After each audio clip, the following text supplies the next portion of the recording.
సద్భక్తులారా లోకరక్షకుండు బేత్లెహేమందు నేడు జన్మించెన్.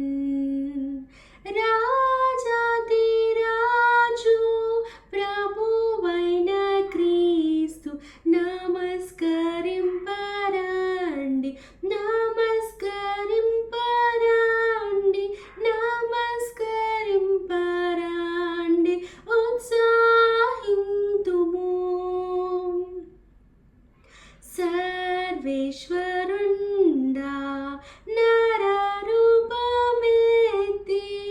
కన్యకు పుట్టి నేడు వేంచేసెన్. మానవ జన్మ మెత్తిన శ్రీ యేసు నీ